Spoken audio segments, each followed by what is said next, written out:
Sim. É.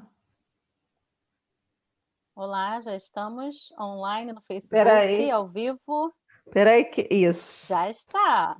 Isso. Isso. Então vamos começar. Aqui na Finlândia já é boa noite, né? 18 horas.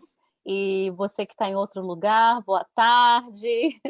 E bem-vindos ao nosso último seminário desse ciclo, agora que a PPF está organizando e tendo o prazer de compartilhar com vocês, né?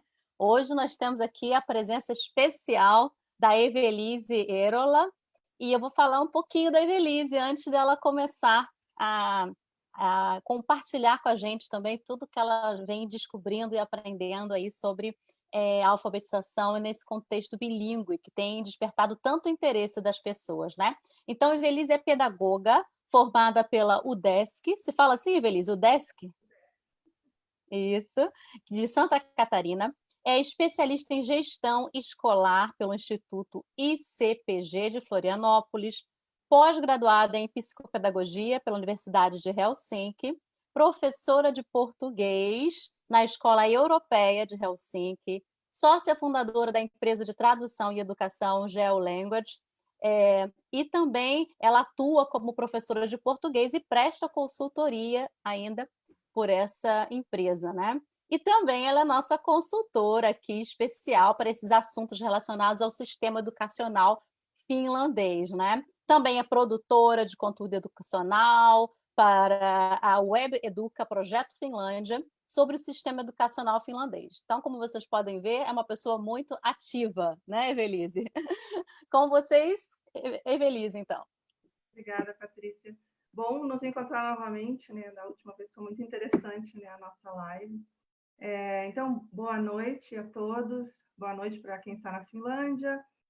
Boa tarde para quem está no Brasil. E se você está assistindo de outro lugar, comenta aqui embaixo, né, da onde você está assistindo. E eu fiquei muito feliz, sabe, Patrícia, com esse convite da professora Helena, porque é uma oportunidade de falar de um assunto que tem muito preconceito, muito mito. A própria questão do bilinguismo, já nem indo para a alfabetização bilíngue, a da criança falar duas línguas, ela gera bastante questionamento. E a alfabetização bilíngue tem sido um ponto assim de questionamento para os professores que estão iniciando e também para os pais, né? Gerando muitos mitos, muitas questões. Né? Eu espero poder ajudar um pouquinho, responder algumas dessas questões, né, baseado na minha experiência. Deixa eu, então, pegar a minha apresentação. Ok, deixa eu botar o óculos para arrumar ela total. Falar não, aqui, agora, ficamos um pouco em cima do título aqui, né? Bom, eu botei no título alfabetização bilíngue simultânea, porque é o que eu trabalho, e nem sempre a alfabetização acontece simultaneamente, e não significa que o professor ele vai alfabetizar ao mesmo tempo o aluno. Significa que o aluno vai ser alfabetizado simultaneamente nas duas línguas, no português, que é a língua que nós vamos falar aqui, claro, e na segunda língua.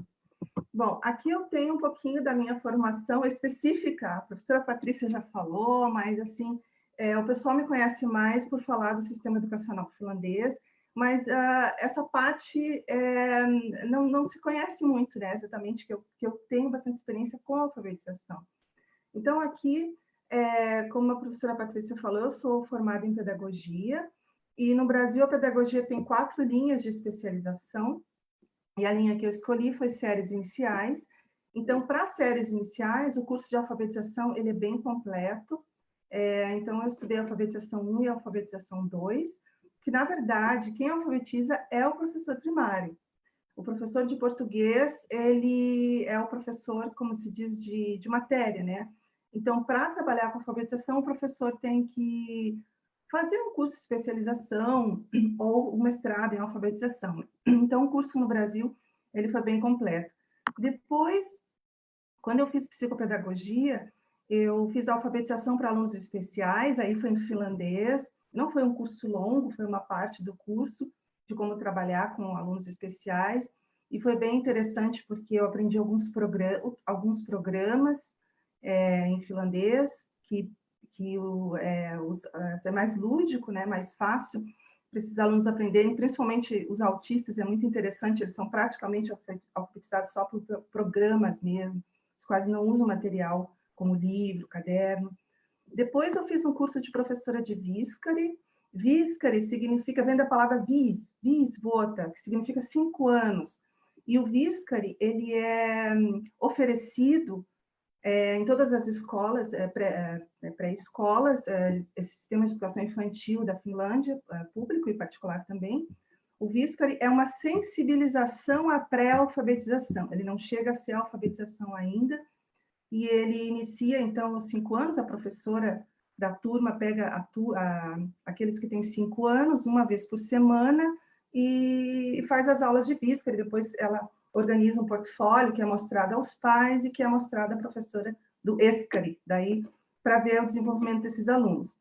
Então, eu fiz esse curso, e esse de baixo aqui também é alfabetização para estrangeiros, porque a cidade, ela oferece sempre muitos cursos, é muito interessante trabalhar na Finlândia como professora, porque muitas vezes o diretor chega a perguntar para os professores se existe alguma deficiência na prática pedagógica do professor e se ele gostaria de algum curso, porque essa sugestão do professor, se não existe, no caso, um curso, ela é mandada para a cidade e eles vão ver se há mais pedidos, eles até podem organizar. No caso, eu comecei a trabalhar com Viskari e eu não tinha nenhuma experiência em alfabetização em finlandês, foi a minha primeira experiência, então realmente eu precisei desse curso, até porque o Viskari não tem material, ele não tem uma cartilha, então o professor tem que ser capaz de desenvolver esse material. E eu era muito iniciante, não na língua finlandesa em si, mas ensinar o finlandês, sendo que eu sou estrangeira. Então esse curso foi muito importante para mim. E depois, a alfabetização para estrangeiros mais tarde, porque eu trabalhei, ainda trabalho, né? Mas trabalhei muito com estrangeiros, eu trabalhei ali na instituição infantil ligada à Escola Internacional Lidjopinmäki em Espoo, e tinha muitos alunos que falavam inglês, e tinha também refugiados, né? Eu trabalhei com refugiados, então esses 2 cursos, eles se complementaram bastante, a alfabetização para alunos especiais e a alfabetização para estrangeiros. Eu aprendi bastante. Então, esse é o meu background da minha formação, da minha parte teórica, né, vamos dizer assim. A minha experiência, bom, então eu fui professora de Viskari em Espoo, como eu já falei, eu iniciei sem nenhuma experiência, eu tive muita ajuda das minhas colegas, em relação ao material, e depois eu fui caminhando com as minhas próprias pernas e criando meu próprio material. Depois eu fui professora de Eskari. Eskari quer dizer, é um diminutivo para esikoulu, que é a pré-escola mesmo, em finlandês. Só que por razões óbvias, eu não estava sozinha, eu estava com outra professora, né? Sou estrangeira, sotaque, não falo tão perfeitamente assim. Éramos 2 professoras e uma auxiliar. E já nessa fase aqui, como eu falei, eu tinha muito contato com alunos de língua inglesa, porque daí os pais escolhiam onde queriam fazer a pré-alfabetização, era em finlandês ou era em inglês, né? Concomitante, tinha as 2 ali onde eu trabalhava. E eu comecei a me interessar pelo método fônico, eu já tinha ouvido falar do método fônico, mas eu comecei a me interessar e eu pensei que seria interessante conhecer um pouco mais. Quem sabe esse método poderia me ajudar também. Foi uma curiosidade, aí eu consegui trabalhar como preschool teacher em Espoo também, que morei muitos anos em Espoo, numa instituição de educação infantil, que é uma rede, eu acho que eu posso dizer até que é internacional, ele tem a sede em Londres, o inglês britânico, e tem Espoo, Vanta, e é uma grande. E eu entrei lá justamente para aprender o método fônico, para ter experiência com o método fônico. Depois eu fui professora de português como língua de herança, isso eu acho que já bastante gente sabe, né? Foi há 2 anos passados, eu trabalhei para Helsinki, eu tinha 4 escolas, trabalhava com 4 escolas e mais ou menos 60 alunos, eram turmas grandes, e aqui já começou a minha primeira experiência, vamos dizer assim, com alfabetização simultânea, alfabetização bilíngue, porque eu tinha muitas crianças que estavam no primeiro ano, e elas estavam sendo alfabetizadas em finlandês, e a minha função era também alfabetizar em português. E contando que a alfabetização ela não acaba no primeiro ano, ela continua no segundo e às vezes até no terceiro, eu vou explicar mais tarde. Então, era mais da metade da turma estavam nesse processo de alfabetização bilíngue. Só que aqui as turmas são multisseriadas, isso significa turmas mistas, com turmas grandes. Em Kaisaniemi eu tinha 22 alunos, onde 12 estavam nessa fase de alfabetização bilíngue. Foi muito difícil no começo achar um jeito de alcançar cada criança, porque eu sempre primei por um trabalho individualizado, fiz o que eu pude, fiz, né, os planos de aula, e foi um laboratório. Fiquei um ano, né, como professora de língua de herança. Muito da minha prática de hoje eu comecei aqui. Eu criei aqui pelo grau de dificuldade que era de atingir todos, porque se eu pudesse só trabalhar com os menores, estaria muito satisfeita, mas não, eu tinha também que pensar nos do quinto ano, do sexta série, oitava série. Então, era um trabalho assim, vamos dizer, eu dedicava 20% do meu potencial para essas crianças que estavam em pré-alfabetização. Mas mesmo assim, eu consegui ver alguns resultados e, como eu disse, isso foi meu laboratório para pensar, se eu conseguir resultados aqui, quando eu tiver mais condições de trabalhar com crianças que não tenham tantos níveis diferentes, eu vou ter mais possibilidade de ter mais sucesso, né? E agora eu sou professora de português L1, então é na escola europeia, a nomenclatura é o L1, é a mesma coisa que a língua de herança, é a língua materna. Todas as escolas europeias que têm nas principais capitais da Europa, eles têm essa nomenclatura. L1 é a língua materna, L2 é a língua que a criança está estudando, está se formando na escola. No caso, na escola normal seria o finlandês, ou seria o sueco, né? E o L3 é a língua 3 que a criança escolhe mais tarde. Aqui eu botei umas fotos minhas. Aqui é um professor colega meu da seção de inglês. E então, assim, o meu trabalho na escola europeia, eu trabalho com vários alunos de várias séries, vários anos, mas trabalho sempre com a alfabetização também, sempre tem alunos de alfabetização. Então, esse professor aqui, ele é inglês, ele é professor de primário 1, primário 2, da seção de inglês. Ele está justamente com uma cartilha do método fônico, então ele está fazendo a alfabetização simultânea dessa menina aqui, ela está sendo simultaneamente sendo alfabetizada em italiano, que ele é aluna de italiano e inglês. Essa menina aqui de baixo é minha. Eu estou com ela desde que nós temos a Nursery 1 e 2, seria creche 2, e ela já começou a pré-alfabetização simultânea comigo em português e sendo pré-alfabetizada em inglês. E agora ela continua, então ela normalmente, sem nenhum problema, aqui ela está fazendo um exercício, eu adoto um livro de português, que eu decidi adotar, que para mim é mais fácil, né, seguir, eu já tenho os exercícios e tal. Então, ela está sendo também alfabetizada em 2 línguas, ela já está no P2 e está lendo, né, nos 2. Lógico que a língua mais forte é o inglês, né, não é o português. Bom, aqui é um texto da professora Luciana Brites, do Instituto Neurosaber, que ela fala: a alfabetização é uma habilidade de aquisição cognitiva básica. A verdade é bem interessante, eu não encontro muitos artigos em português sobre alfabetização bilíngue. Esse é o único que está ali nas referências, porque não é muito falado, né? As pesquisas se concentram mais aqui, que é um país já bilíngue, nos Estados Unidos, em relação ao espanhol, no Canadá, mas não, no Brasil, assim, não tem muita coisa. Mas ela fala, então, de 4 eixos, que eu achei muito interessante. Primeiro, o processo de aquisição de uma habilidade específica, como qualquer habilidade, esse é o processo de alfabetização. Tem que ser aplicado ao contexto, né, ao contexto do aluno, tem que ter, é um processo sistemático, então ele tem que ter um início, meio e fim, e nisso o professor tem que estar ciente disso, o professor tem que ter muita técnica. E também o último eixo seria que a criança tem que dominar o texto, né, a compreensão do texto.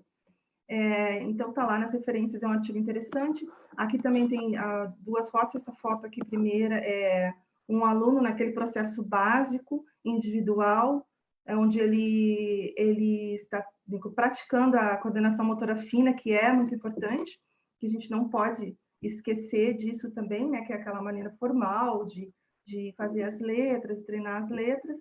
E aqui é o mesmo professor, a mesma sala de aula da outra foto, e ele está ele está construindo regras com os alunos, são sobre como atravessar com segurança a rua. Então, primeiro, ele conversa com os alunos, aí ele constrói aqui no whiteboard, no quadro branco, as reflexões dos alunos, para haver uma conscientização, primeiro, né, do texto, e depois são instruções. Esse professor, especificamente, ele trabalha muito com instruções. E é interessante que aqui tem primário 1 e primário 2 junto. Acontece muito na escola europeia, unir duas turmas, que uma complementa a outra, e as crianças se ajudam, inclusive. E depois que ele escrever as instruções, aí ele vai escrever, as crianças vão copiar, vão fazer um cartaz, vão fazer um desenho, algo assim. Então, aí mostra que não existe uma metodologia só para trabalhar. Não vou dizer essa ou aquela. O professor pode escolher e pode ver o que dá mais resultado, né? Então, assim, o sistema da alfabetização, ele é um sistema de representação abstrato. E a gente tem que ver que ele não é fácil para a criança, porque a criança tem que representar os sons da fala na grafia. Então, é necessário que o professor ele entenda esse processo e ele entenda como que esse processo se desenvolve na criança. Então, é necessário que o professor ele tenha, nesse sentido, certos fundamentos, que ele tenha estudado para ser alfabetizador, ou que ele tenha tido experiência suficiente para fazer essa conexão com o português, principalmente na alfabetização bilíngue. Eu sempre eu sou a favor e defendo professores que dão aula de português e que não são formados em português, porque eu acho que, às vezes, o professor pode ser muito bom e, na verdade, ele não tem toda aquela técnica, aquela base. Mas, nesse caso, no caso da alfabetização, se o professor não tem nem a teoria e nem a experiência, o processo não vai ser ativo, ele não vai conseguir chegar aos objetivos. É a mesma coisa quando os pais tentam alfabetizar os filhos em casa, e às vezes são pais que são professores, mas não dominam a técnica da alfabetização. E aí acontece aquela coisa de reclamar, não consigo, não dá certo. Então, para o processo ser efetivo, o professor ele tem que ter algum conhecimento teórico. E aí depois ele vai tentando ver a prática que melhor se adequa à situação, ao contexto que ele está vivendo, ao país que ele está vivendo. Bom, alguns autores, eles falam que a aprendizagem inicial da língua escrita, ela envolve dois processos. Eu também concordo plenamente com esses autores, que seria a alfabetização e o letramento. Então, a alfabetização, ela é a mecânica, vamos dizer assim. Ela é como transformamos os sons da fala, né, em fonemas ou grafemas, quer dizer, em letras. Como a criança aprende a decodificar que isso aqui é o A e que o som é A, isso aqui é B, que o som é curto, né? E que juntando, aí, já vendo a silábica, fica Bá. Então, isso é mecânico. E é uma aquisição, muitos autores escrevem que é uma aquisição de uma tecnologia, assim como qualquer outra tecnologia. Já o letramento é a função social da língua, e por isso que o letramento, ele começa mais, ele está permeando sempre, mas ele é mais forte no primário 2, no segundo ano, quando a criança começa a ler a frase toda, e ela começa já a interpretar textos pequenos. Então, o letramento assim, é desenvolver as habilidades da escrita e no contexto social que elas vivem. Então, assim, a alfabetização é a aprendizagem de uma tecnologia, como é que eu uso essa tecnologia, desde a questão lá da pré-alfabetização, como é que eu seguro o lápis, a pressão certa no papel, o tamanho, né, da letra, como que nós escrevemos aqui no Ocidente. em cima da linha e da esquerda para a direita, linha reta, são elementos dessa tecnologia, e ele tem também processos cognitivos próprios, que cada criança tem o seu tempo, e cada criança vai apresentar ou não dificuldades. E o letramento, então, é a leitura, a compreensão e a lógica da língua. E aqui, quando ele fala assim, o letramento pega essa questão do contexto social, é assim, a língua, quem é professor, né, de língua sabe, a língua ela não é por si só a língua, ela traz toda uma cultura por trás. Ela traz a cultura do país dela, no caso do português, ela vai trazer a cultura de vários países que falam português, ela vai trazer um pouquinho da cultura do próprio professor, né, que vai interagir com esses alunos. Então, assim, não existe, acho que, um nome mais apropriado, no meu ponto de vista, do que língua de herança. Porque, pensando assim no nome, ela é uma herança, é a mesma coisa que a família deixar um carro, uma casa, dinheiro no banco. Então, a família vai deixar a língua, que, na minha opinião, é mais importante até do que os bens materiais. Então, assim, eu fico muito triste em ver que pais negam essa herança. E, às vezes, não percebem que eles estão negando uma herança, quando eles não falam português com os filhos. Aí já não estou nem falando da alfabetização, estou falando simplesmente do bilinguismo. E eu encontrei muitas pessoas, encontro sempre, alguns são amigos, alguns são conhecidos, alguns eu vejo pelo Facebook, não conheço pessoalmente, mas as razões, as desculpas são as mais variadas possíveis. Desde uma preguiça, assim, não, mas, por exemplo, o pai não fala, então é melhor falar finlandês que todo mundo entende, até uma vergonha, um receio de falar com a criança em português, porque, por exemplo, a família do marido, ou a família da mulher, os sogros, eles não falam. Então, vai parecer uma coisa meio mal educada, meio assim, estou falando um segredo. Olha, existem todos os tipos de desculpas que eu já ouvi para não falar o português. Mas olha, e aí, pela minha idade, pela minha experiência como professora, eu já vi, assim, as crianças cobram, elas vão cobrar no futuro isso, porque vocês negaram essa herança. Quem não fala, né, nega uma herança.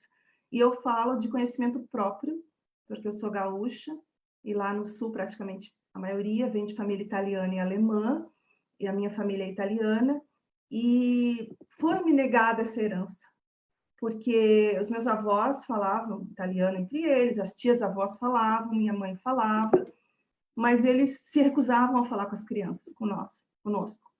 E claro que era uma outra época, não existia globalização, não existiam essas discussões. Então, assim, a minha geração já começou a discutir sobre isso. A minha geração começou a cobrar por que nós não tivemos essa herança. Aí alguns de nós foram estudar italiano, alemão, até foram viajar, né, para cá, para a Europa, procurar um pouco esse retorno, né, das raízes. E eu já vi nesse meu percurso de professora, quando eu agora não estou ensinando para adultos, estou ensinando particular, mas não mais para a cidade. Algumas vezes eu tive alunos que eram filhos de portugueses, adultos, que eu via pela chamada, pelo nome Souza, Silva. Se por acaso, meu pai era português, minha mãe era português.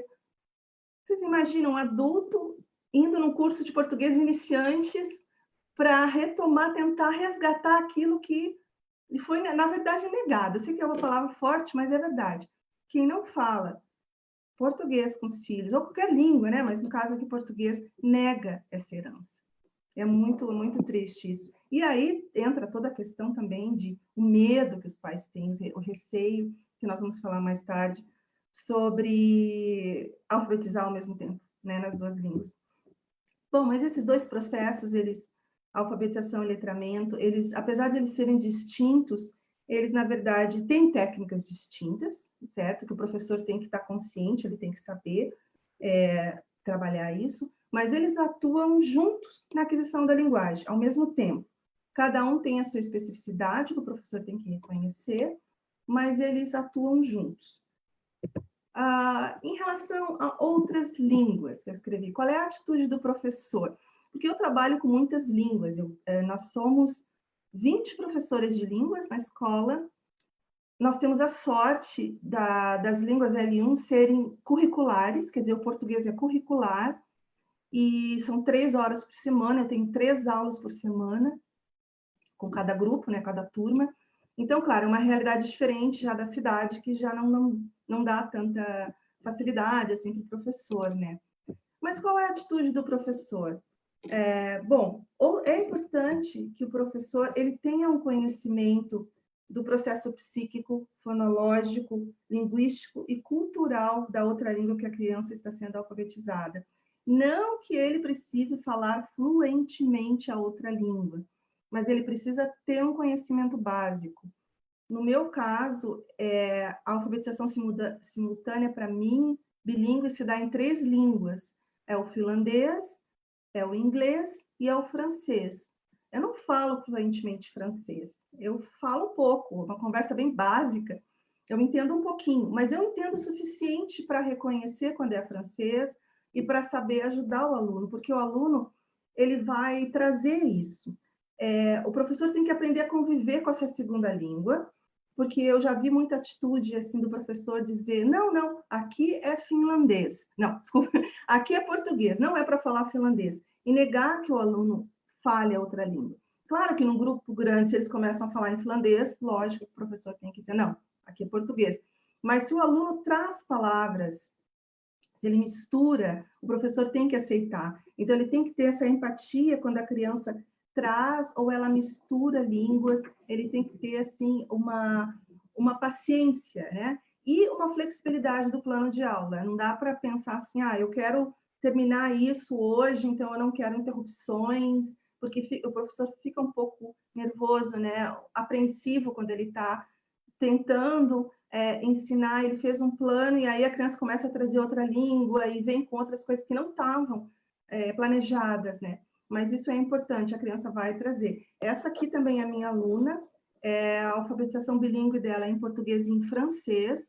Quando ela chegou para mim, eu não comecei com a pré-alfabetização com ela, então ela chegou já no primeiro ano, e a pré-alfabetização dela foi toda em francês, a língua mais forte dela é o francês, e ela tinha erros, ela trazia muito, mas os erros em letras, ela confundia vaca com faca, V com F, B com P, e era do francês, era interferência, né? Às vezes tem interferências, só que ela nunca escreveu uma palavra em francês, ela só trocava, ela conseguia perceber o que era português e o que era francês. Então, aqui, por exemplo, ela já está em letramento.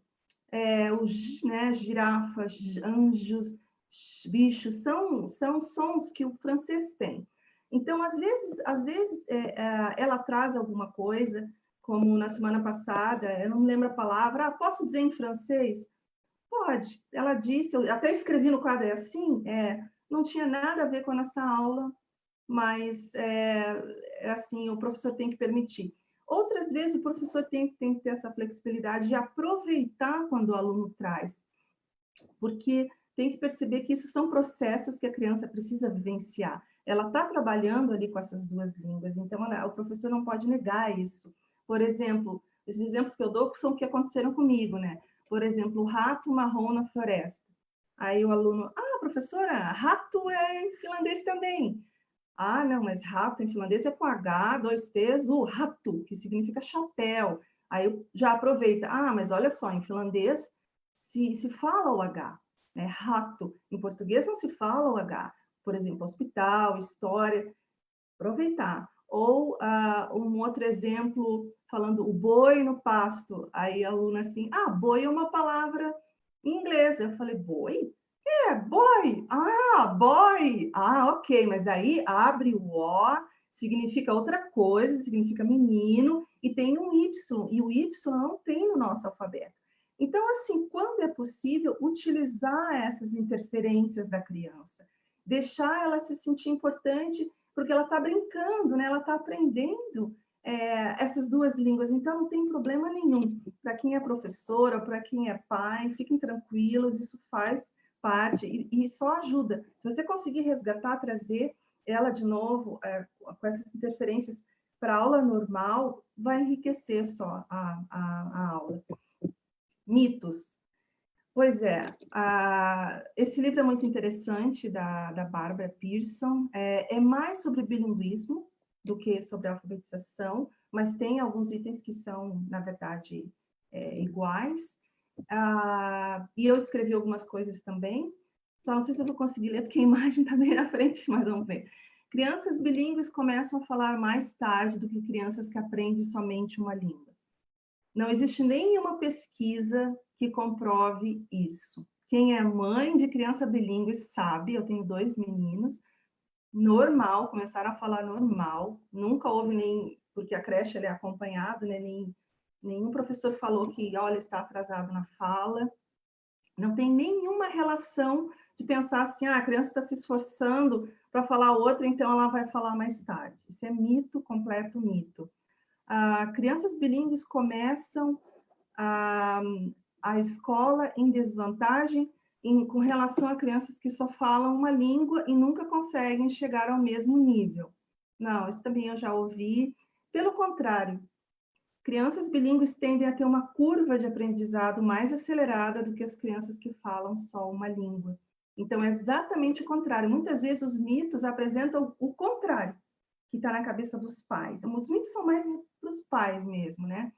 Então, assim, é como se os pais pensassem assim, eu tenho um espaço de 100% na minha cabeça, então, se eu tiver 2 línguas, eu só vou botar 50% e o outro 50%. Não, a plasticidade do cérebro da criança, ela está se formando ainda, então ele vai criar um novo lugar, vamos dizer assim, uma nova caixinha para outra língua. E as 2 línguas, ou as 3 línguas, não importa quantas elas falam, vão ser 100%. Uma não vai interferir na outra. Depois, você tem que ter talento para falar 2 línguas ao mesmo tempo. Isso assim, de acordo com o nosso ponto de vista de adulto, e realmente, se eu for aprender 2 línguas novas agora, por exemplo, alemão e russo, vai ser complicado para mim, mas não para criança, porque o aprendizado de uma língua desde cedo, ele não requer nenhum talento especial. Ele é parte do desenvolvimento humano, é como olhar com os 2 olhos. Você não precisa tapar um olho para ver, você consegue ver e você nem percebe que você tem 2 olhos.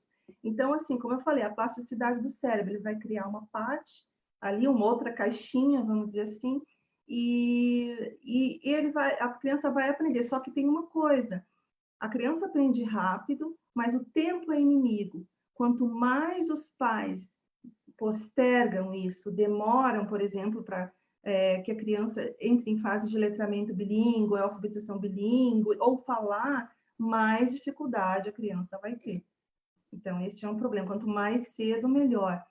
Esse aqui também, falar uma segunda língua por si só já é uma recompensa. Significa que as mães, geralmente as mães, né, mas alguns pais, não, a criança já está sendo alfabetizada na língua do país, em finlandês ou inglês, ela já fala um pouquinho de português, ela não precisa ser alfabetizada em português. É um erro pensar assim que a alfabetização ela serve para todas as línguas. Não, aquela parte, como vocês viram, da parte técnica, aquisição de uma tecnologia, ok, ela não vai esquecer. Ela não vai esquecer como é que é um A, como é que é um B, e até os sons de algumas palavras, ela não vai esquecer. Só que cada língua tem as suas próprias lógicas. Como o exemplo do H, nós não lemos o H. Ela vai ler tudo com H, porque se ela for alfabetizada só em finlandês e ela não tiver contato escrito com a língua. Então, não é uma recompensa. Ela tem que estar, para ela falar, essa criança falar, que nem como um nativo mesmo, não tendo nascido em um país de língua portuguesa, ela tem que começar desde cedo e ela tem que estar sendo acompanhada. E eu vi isso quando eu comparo os alunos da escola europeia, que desde cedo têm a continuação do português e que falam sem sotaque, não, como a professora Patrícia falou no último seminário, não trocam artigos, falam perfeitamente, claro, alguns erros normais de escrita eles vão ter, e quando eu trabalhava com as crianças da cidade, que falavam muito sotaque, todos os artigos errados. Por quê? Porque elas estavam colocando o português na lógica da língua finlandesa. Então, não adianta o pai falar, ou uma pessoa, porque às vezes o pai ou a mãe é finlandês, uma pessoa só falar, o contato é muito pouco com o português. Também não adianta todo ano ir para o Brasil, se os pais não falam. Também já tive conhecidos onde chega lá no Brasil ou em Portugal, a criança fala, depois volta e começa a esquecer. Então, isso forma adultos inseguros. Hoje tem adultos que foram sempre, todo o verão, visitar os países de língua portuguesa, mas não tem coragem de falar, porque não falam em casa com os pais. E aí o adulto começa a pensar, eu falo errado, ele mesmo percebe que ele está falando errado. Embora ele entenda, ele não consegue falar, e isso acontece bastante. A criança não pode ser alfabetizada em 2 línguas, porque não aprenderá nenhuma. Isso é aquela outra visão do ponto de vista do adulto, né? Temos que nos focar numa coisa primeiro, depois não. Se a gente fizer 2 coisas ao mesmo tempo, nada vai ser certo. Os avós diziam, tudo bem, mas não para a criança. Como eu disse, a criança ela tem essa capacidade de aprender muito rápido, a plasticidade do cérebro. Ela, agora, quanto mais demora, se ela tiver 10 anos e aí ela vai começar a estudar o português, ela já vai ter mais dificuldades. E aí eu posso citar o exemplo, por exemplo, do Berlitz, acho que todo professor de língua conhece o Berlitz. Ele foi criado com 4 línguas. E ele falava fluentemente as 4 línguas da família dele. E por isso que ele se interessou pela linguística mais tarde, ele fundou as escolas Berlitz, e no final ele estava falando mais ou menos 25 línguas. Só tem a adicionar, não tem nenhum problema a criança ser alfabetizada em 2 línguas. A criança vai ficar confusa por causa do code switching. Os autores falam em code switching, que é a mudança de código. Isso significa que a criança está falando, ela está falando português, aí tem uma pessoa que é finlandesa, aí ela vira e fala finlandês, é a mesma coisa, aí tem um amiguinho que fala inglês, aí ela vira e fala inglês. Aí ela volta, fala uma coisa, isso é o code switching, isso é o que o tradutor, o intérprete faz. Então, assim, o code switching, ele é muito cansativo para um adulto. Para começar, que nem todas as pessoas conseguem ser um intérprete. Uma vez eu interpretei, eu fui obrigada, numa escola, né, uma visita de brasileiros, eu fiquei muito, muito cansada. Realmente ele cansa, tanto que um intérprete profissional, ele tem um certo horário, tem que ter 2 naquela cabine, né, quando ele interpreta, porque uma pessoa só não consegue, num seminário, ficar 2 horas fazendo code switch. É muito cansativo. Mas para a criança, não. A criança pode ficar horas, ela brinca, na verdade, ela brinca com essas 2 línguas. E ela vai falar perfeitamente e vai fazer isso toda hora. É melhor ser alfabetizada em uma língua e depois estudar a língua materna. Não, também é um erro. É claro que pode acontecer. Então, os pais pensam, não, vamos deixar ele se alfabetizar em finlandês ou em inglês.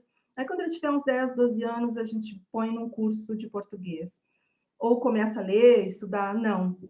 A criança vai ter mais dificuldade. Claro que pode acontecer, porque se fosse assim, um adulto não conseguiria aprender segunda língua, né? Português como segunda língua. Mas a criança vai ter muito mais dificuldade cada vez que o tempo passa para resgatar aquilo, porque no início é natural, depois não. Bom, esses são alguns mitos, agora vamos ver as vantagens. Aqui é outro texto que eu deixei lá nas referências da doutora Nádia Fernanda Ramírez. A doutora Nádia Fernanda Ramírez, ela é professora assistente do Departamento de Linguística da Universidade de Washington, e ela tem um vídeo bem interessante que eu deixei lá no YouTube, que é Creating Bilingual Minds, nesse TEDx, as palestras da TEDx, e ela fala assim, a ciência sugere que há muitas vantagens e a demanda por educação bilíngue está crescendo no mundo, porque agora nós temos mais consciência da importância.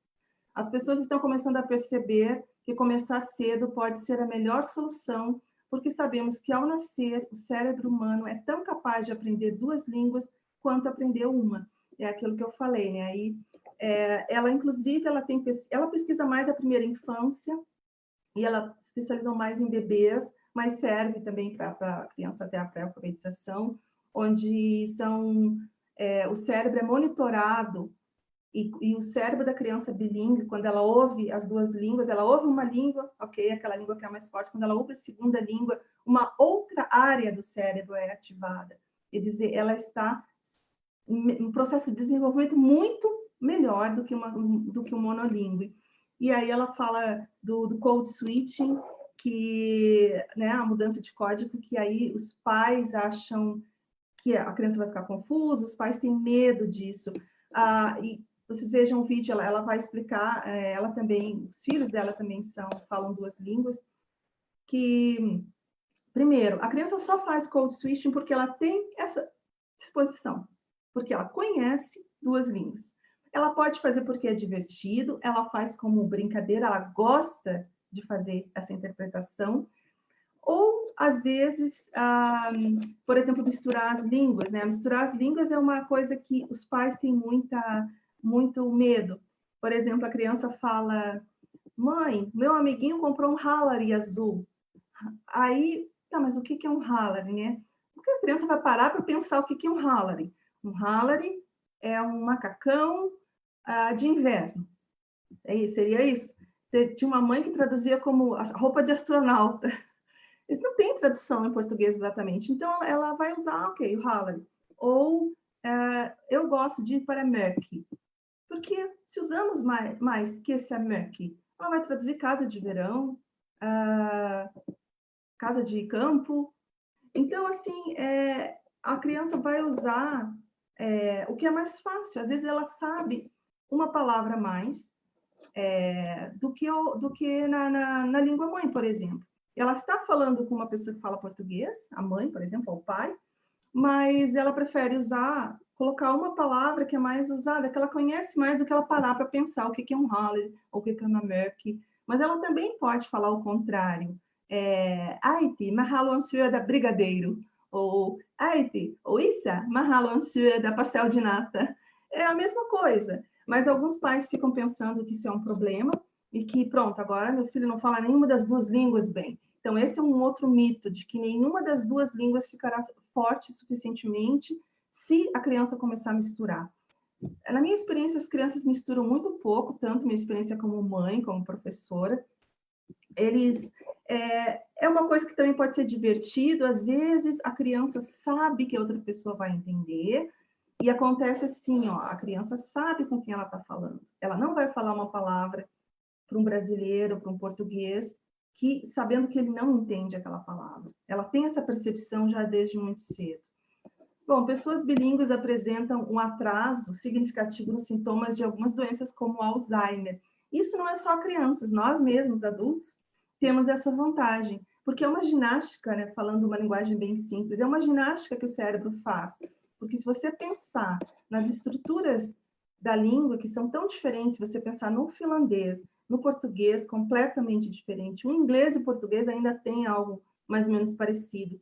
Então, pode parecer muito simultâneo para nós, mas se nós formos fazer, por exemplo, esse code switching, ou pensar, ou traduzir, ou mesmo ler, nós estamos mudando completamente as estruturas de uma língua para outra, e envolve várias coisas, vários processos dentro do cérebro que acontecem rápido e simultaneamente. Então, isso traz muito benefício, é uma ginástica, não só para as crianças, mas como para os adultos que constantemente falam duas ou mais línguas.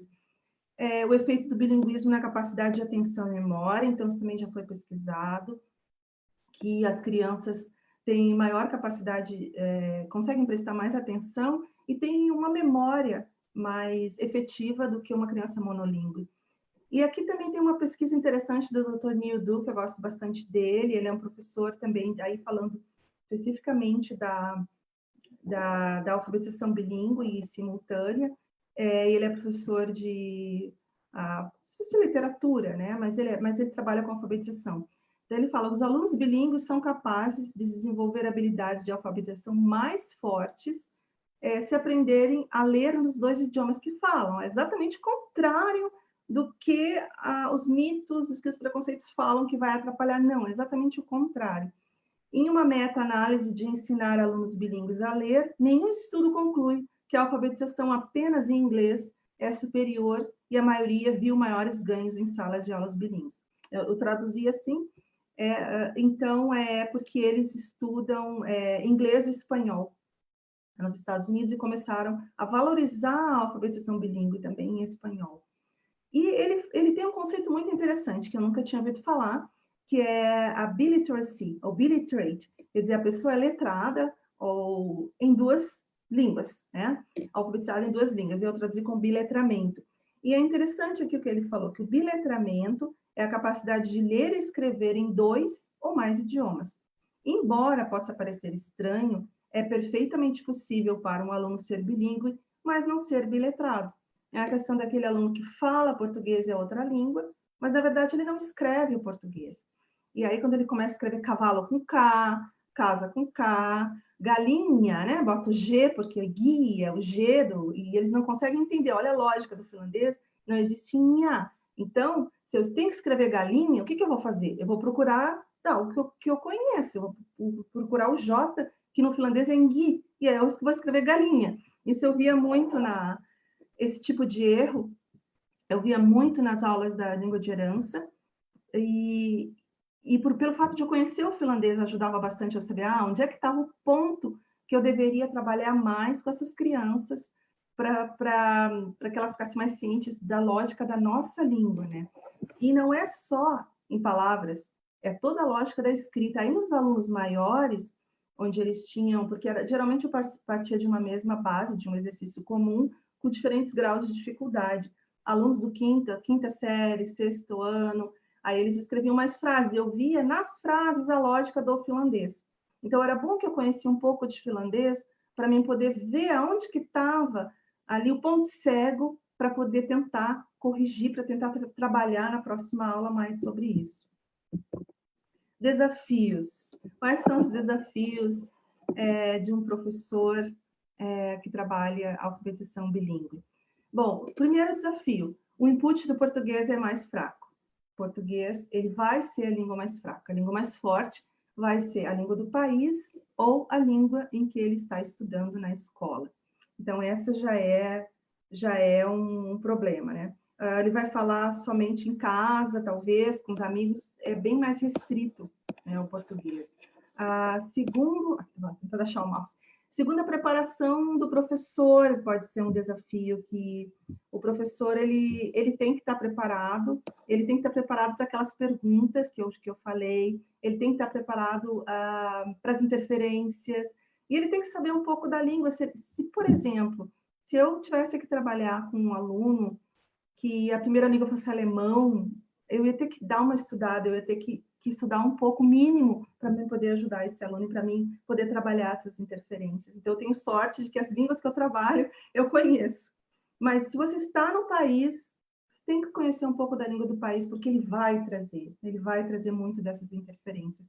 E até para saber, quando escreve uma frase, o que está errado nessa frase? É a interferência da língua tal.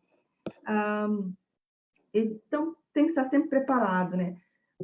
Bom, a aula ela tem que centralizar no aluno e no trabalho colaborativo, e não mais no professor como centro. E isso ainda tem muitos professores que têm aquela aula tradicional. Se o professor der uma aula tradicional, ele vai ter menos resultados, eu vou dizer assim. Quanto mais ele colocar o aluno no centro, mais resultados positivos ele vai ter em relação à alfabetização bilíngue, e até pela essa questão da aceitação, de aceitar as interferências do aluno. O trabalho colaborativo entre os alunos também é bastante importante.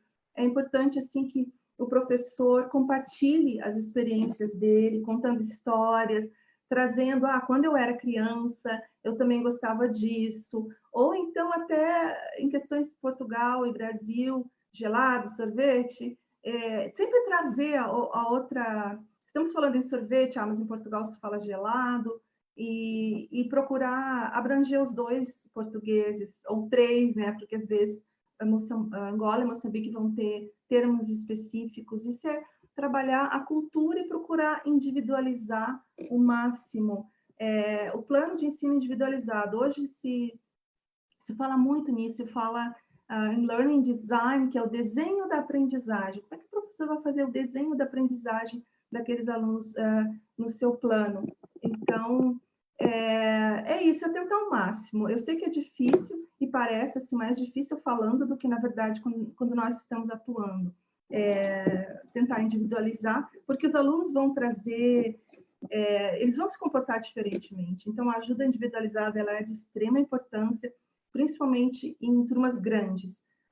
Quando eu trabalhava em língua de herança, era assim, e tinha que, no final, eu trabalhava com cada um, deixava meia hora para olhar os exercícios de cada um, para tentar dar uma atenção mais individualizada para eles.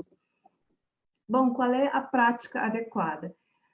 Olha, não tem, nenhum autor também falou assim, olha, a prática adequada é esta. Eu vou falar um pouco da prática que eu, na minha experiência, consegui desenvolver. O professor, ele tem que conseguir traduzir a fundamentação teórica numa prática adequada. Ele tem que ter essa fundamentação teórica, senão ele vai ficar completamente perdido no processo, como eu já falei. Ele tem que ter uma fundamentação forte, ou ele tem que revisar isso, ele tem que ir atrás, mas ele tem que traduzir isso para a prática, porque não adianta ficar só na fundamentação, né? A minha experiência pessoal, então, eu trabalhei muito com adaptação, desde o iniciozinho do Viscari, como eu falei, depois que eu aprendi mais ou menos o que era, né, o tipo de exercícios eu deveria aplicar e como mais ou menos levar as aulas, eu não fiquei muito satisfeita com os exercícios que eu vi em finlandês. Então, muitas vezes, eu pegava exercícios de português, que eram mais lúdicos, né? Os exercícios de português são bem mais lúdicos, principalmente do Brasil, com mais figuras. E aí eu traduzia, tirava cópia, botava por cima finlandês, mas assim, eu copiava a estrutura, né? Não as palavras, eu copiava a estrutura, achava interessante a estrutura e copiava. E eu comecei a me interessar muito pelos exercícios de inglês, eles são muito, muito interessantes também. Muito bem planejados para pré e para alfabetização. Então, eu comecei a adaptar. Eu acho isso importante, o professor ter o seu material, não ficar dependente de um livro, embora ele, claro, adote um livro, se ele quiser. E outra coisa é o método fônico. Isso aqui é a cartilha de cada aluno, né, do Phonics Tutoring, e aqui é o famoso, aquele caminho do saber. Então, aqui é o método fônico, eu gosto dele. O método fônico, para quem não sabe, são sons dos grafemas do alfabeto. Então, eu começar com a criança a dizer assim, o som dessa letra é pá, pá, pá. O som dessa aqui, no português, não tem. Esse é uma vogal, então o som é mais longo. E assim, nós não estamos formando nenhuma palavra, nós estamos vendo os fonemas e a grafema primeiro. Então, e depois o método silábico é o juntar. Com A, então fica Sa. A língua inglesa trabalha com método fônico, o português trabalha com método silábico, o finlandês também trabalha com método silábico, o finlandês não trabalha com fônico. Mas o fônico ele tem um caráter formativo, porque ele respeita o ritmo da aprendizagem do aluno. Cada aluno, no caso, tem aqui um desses manuais, e ele é principalmente, claro, indicado para crianças pequenas. Eu pego só a base, eu faço exercícios do método fônico como introdução, principalmente para pré-alfabetização, para sensibilização, mas eu não trabalho mais com Viscari, mas com a pré-alfabetização, iniciando um pouquinho lá do primeiro ano, para depois passar para o silábico, depois que está bem forte. Eu não uso essa cartilha que está aqui, mas eu pego o fundamento, quer dizer, eu adaptei. Foi o que para mim funcionou melhor, e desde as aulas particulares que eu dou até as aulas da escola, para mim funcionou melhor. E aí eu acho que vai de cada professor, mas eu gostei muito, muito do método fônico. Eu acho que ele dá uma boa base. E comparando, quando antes eu começava, né, pelo aquilo que eu aprendi, pelo silábico, e agora que eu começo pelo fônico, eu vejo melhores resultados com o fônico. E eu trago o fônico até quase o terceiro ano, ele ainda vai. Lembra do som da letra? Eu resgato ele quando... o silábico também, mas o fônico, quando o aluno não consegue escrever alguma palavra, uma palavra grande, por exemplo. Faltou uma letra, mas então fala a palavra. Qual é o som de cada letra, né? E o material adequado também é, claro, importante. Eu aí trabalho com vários tipos de materiais e cada vez diferente. Ditado, eu gosto muito de fazer ditado. Eu comecei a fazer ditado nas aulas de herança e eu vi que os alunos gostavam muito, faziam muito brincadeiras com as palavras. Eles gostavam muito, então eu uso até hoje ditado. Eles adoram, adoram. É uma prática antiga, né? Mas eles adoram ditado. Contação de histórias também, muita parte lúdica. Vídeos, às vezes, depende muito da rotina, né? Aí eu vou falar aqui da rotina. A rotina é importante, ela é difícil, por exemplo, nas aulas de herança, onde tem 1h30 por semana, mas mesmo assim é bom que o professor tenha uma rotina. No meu caso, com 3 aulas é mais fácil, né? Estabelecer uma rotina. Mas, por exemplo, nas aulas de herança, o início da aula podia ser bem variado, dependia do tema, mas sempre no final, como eu falei, nós estudávamos uma letra por dia, e a partir daquela letra vinha todo o universo. E eu dava meia hora para os exercícios finais, então essa era a rotina, eles já sabiam. E aí eu ia corrigir, aí meia hora, dependia de cada nível, é lógico. E aí até hoje eu gosto de usar carimbos, isso é uma maneira que eu gosto de botar carimbinhos. E aí, quando o aluno me trazia, e cada aluno trazia, então 22 alunos, eu sentava na mesa, corrigia de cada um, porque esse era o momento que eu podia ver e falar, olha aqui, essa frase é assim, essa frase é assado. Né, para os alunos maiores, e os alunos menores só pintavam, colocavam a primeira letra, dependia aí do estágio. E aí o carimbo era o acesso à casa, eles podiam ir embora. Tinha um carimbo, fiz um polígrafo, deixava o polígrafo ali e podiam ir para casa. Essa era a rotina, era uma parte só da aula, porque não podia fazer toda a aula a mesma coisa. Então, a rotina é importante para o aluno, porque ele vai começar a categorizar tudo nessa idade. Ele está separando as duas línguas, ele está vendo como cada professor trabalha. Por vezes, ele vai trazer o que o outro professor falou também. O meu professor falou que é assim. Por exemplo, deixar o maninho em branco ou não deixar o maninho em branco, porque cada professor trabalha de um jeito, né? Então, é importante que o professor tenha a rotina. A metodologia também é uma metodologia especial, não existe uma metodologia assim que diga esta é a certa. Bom, ludicidade. Eu sempre fui uma pessoa muito lúdica, eu adoro artes e sempre isso é uma questão pessoal minha, eu sempre gostei muito. Formação de imagens mentais. Isso vem da psicopedagogia e da parte da psicologia mesmo, que eu estudei na faculdade.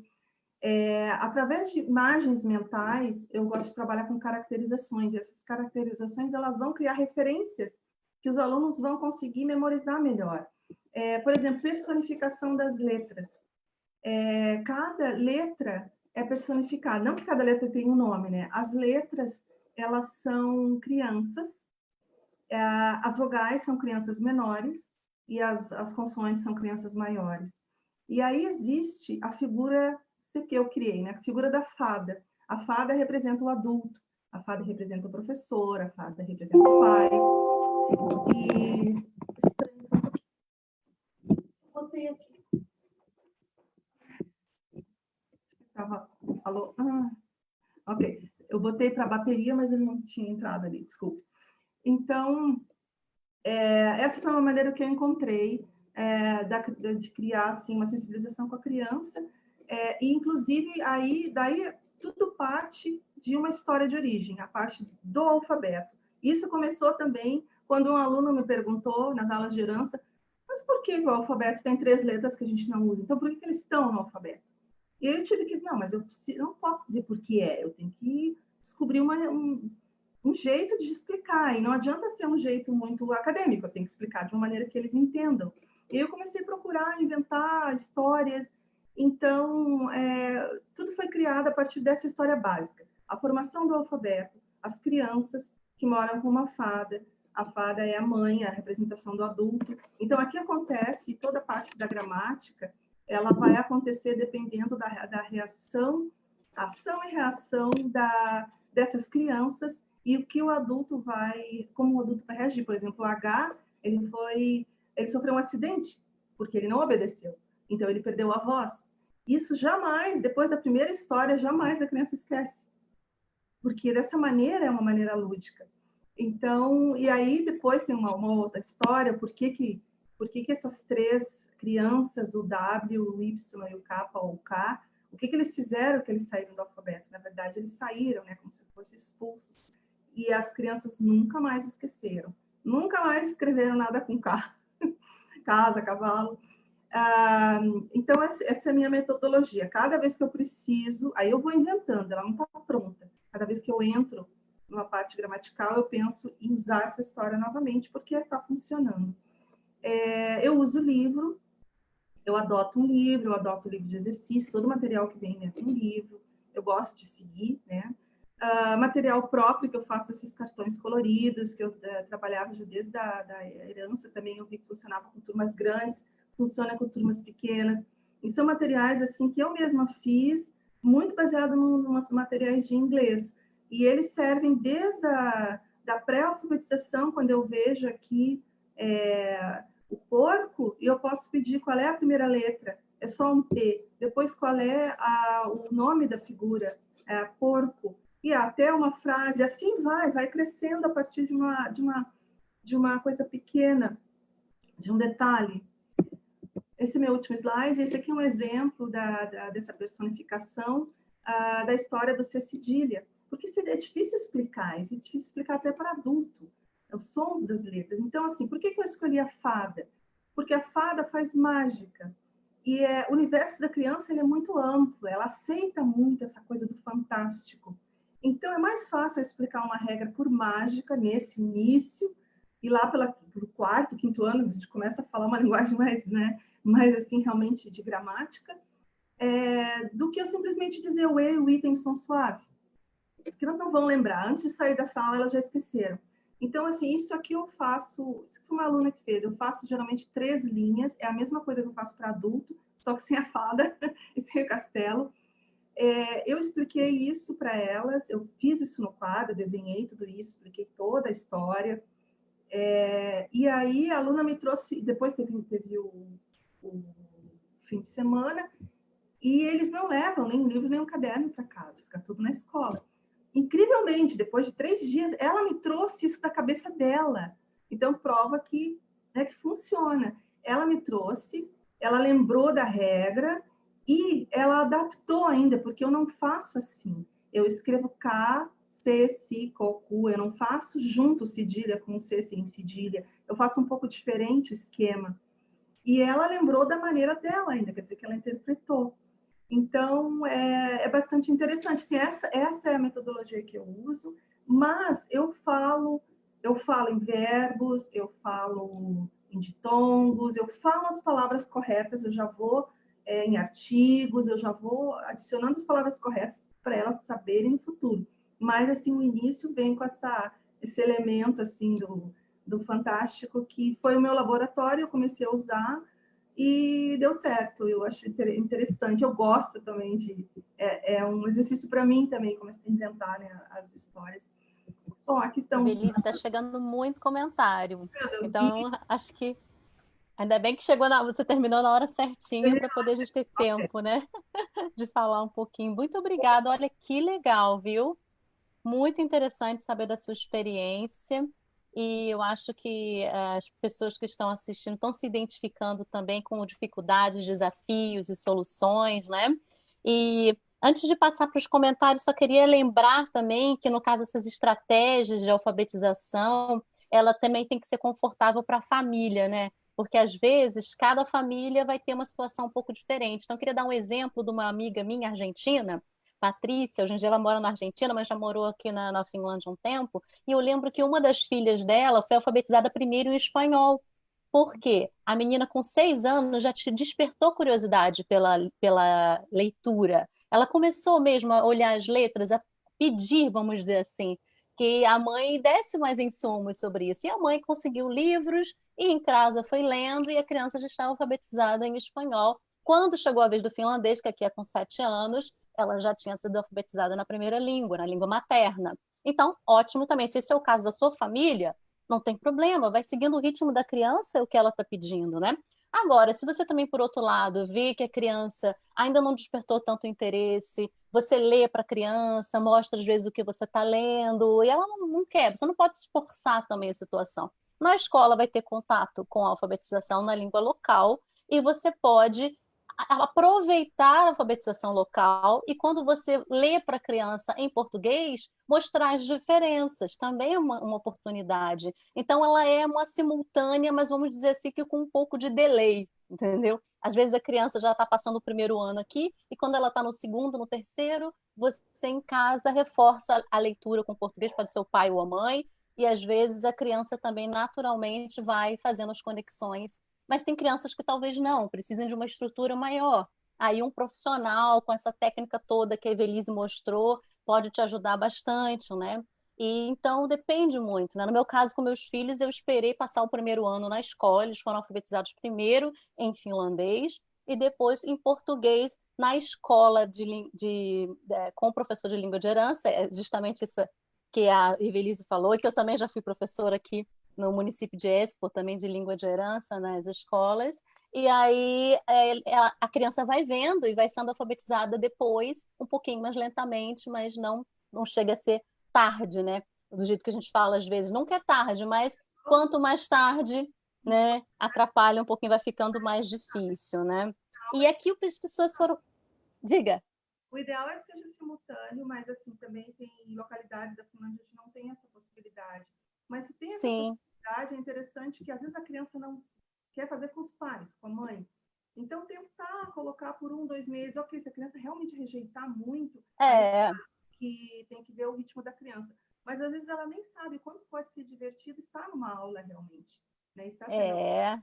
português. É verdade. Mas, assim, interessante ver o que funciona para sua família, para sua criança, e a exposição à língua e à leitura e às letras, isso tudo já vai naturalmente ajudando, né? Então, vou ler aqui alguns comentários, Evelise, para você ver o que as pessoas estão falando, né? Então, nosso querido Tiago, aqui também da EPPF, comentou que muitas vezes os professores de língua esquecem-se que eles mesmos já aprenderam línguas e como é que foi, né? Que a gente às vezes esquece uma coisa, a matéria, às vezes não faz trabalho de casa, também tem seus próprios erros. Então, essa flexibilidade que você falou também é importante que a gente pense que a gente também já passou por tudo isso e o quanto teria sido bom ter mais flexibilidade, né? O Olavo Pansari comentou que trabalha com crianças bilíngues com distúrbios de aprendizagem. E aí muita gente ficou interessada, Olavo, se você puder responder aí nos comentários. Teve gente que perguntou sobre literatura, o que você recomenda? Pode ser em inglês também. O Tiago Carvalho falou ainda dessa mudança do code switching, que é uma coisa interessante para quem trabalha com turismo, que treina muito isso, porque fica mudando o tempo todo, né? Então, uma brincadeira que ele fez. Mas aí a Camila Lira continuou ainda falando sobre o método para ensinar crianças com problemas de aprendizagem, né, com distúrbios de aprendizagem, pedindo ainda para o Olavo Pansari, se ele puder. E depois a Helena comenta de trabalhar a lusofonia, como é interessante, né, levar a língua portuguesa como uma viagem pelo mundo, pelos países que falam. Isso é bem legal. E a Camila Lira é colega também que eu já encontrei no CEPOL, e aqui também tem a Tatiana Surer, que eu também já encontrei em vários lugares. E ela pergunta para você se você considera o conhecimento linguístico do falante de herança, você considera o conhecimento dele, as interferências que as crianças fazem das línguas que elas dominam, ou os desvios dos alunos são muitas vezes justificados pelas transferências e interferências linguísticas, né? Uma pergunta misturando um pouco essa questão da transferência, da interferência. Daqui a pouquinho você responde.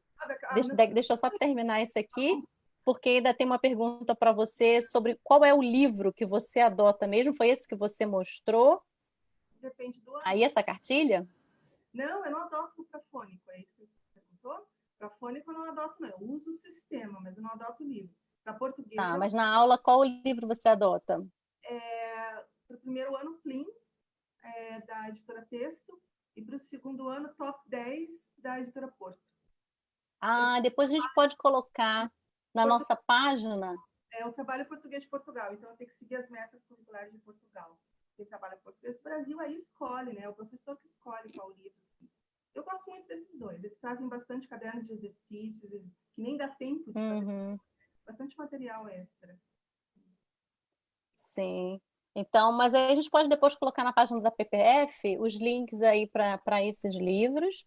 Então, acho que essa pergunta aqui da interferência, né, da língua, e também tem a ver com o que você falou mesmo, né, de lidar com naturalidade, né, com isso. Então, pelo que você já exemplificou, né, esses desvios, que às vezes a gente não fala muito que são erros, mas são desvios da norma ou variações, acontece muito por interferência da própria língua local, né? Eu Então, acho você acha que já cobriu esse tópico, né? Você quer falar mais? Não, eu só acho assim, mais positivo a criança interferir e dizer que na língua forte, na língua que ela está estudando, não, ou na língua do país é tal, do que ela ficar passiva e de repente não está participando da aula. Eu acho isso mais positivo. Com certeza. E tem alguns professores que, às vezes, infelizmente, silenciam o aluno porque proíbem que ele fale qualquer coisa na outra língua e o aluno não fala mais, né? Isso é um problema que aparece muito nos textos, nos artigos que tratam da língua de herança, como que pode ser problemático e atrapalhar o desenvolvimento do aluno, essa proibição. E, na verdade, quando ele traz a língua local para a aula de língua de herança, como você falou, uma oportunidade de utilizar e de mostrar as diferenças, e em casa também. Eu vejo que às vezes, por exemplo, quando os meus filhos falavam uma situação parecida com a que você citou, cadê o meu Hallary? Eu posso dizer, o macacão de inverno está ali. Você pode repetir a frase usando o termo em português, aí a criança, depois, quando ela quiser novamente falar, ela pode até usar Hallary, mas ela sabe o que significa. Ela usa, como você disse, por gosto, por brincadeira, ou quando for falar com a avó vai dizer: que é isso? Aí ela sabe o que é. E também os pais não devem dizer, não, não fala, é o contrário. Não fala finlandês, ou não fala inglês, em português, não, deixa falar e só faz como a professora Patrícia falou, fala por cima a maneira correta, é a melhor, é o que eu fazia com os meus filhos. Eu não dizia, não, não fala assim, eu simplesmente, você quer isso? Repetir a pergunta, então. Sim. A outra pessoa aqui também comentou assim que entrevista, que foi um seminário maravilhoso. Meu filho, com 3 anos e meio, já começou a escrever, olha só, e eu quero acompanhar o desenvolvimento dele. Onde eu posso encontrar essa cartilha de alfabetização que você citou? E você poderia indicar mais coisas, assim, mais como desenvolver mais essa criança, né? Que tem 3 anos. Ela é Caminhos do Saber, né? Aquela brasileira Caminhos do Saber. É só olhar. Acho que compra pela internet, né? Aqui eu uso o Plim, da Porto. Mas aí tem muitas palavras que são mais relativas a Portugal. Se é brasileira, é melhor uma cartilha brasileira.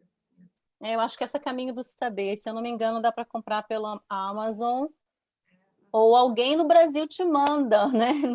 Dá um jeitinho de conseguir com alguém, né?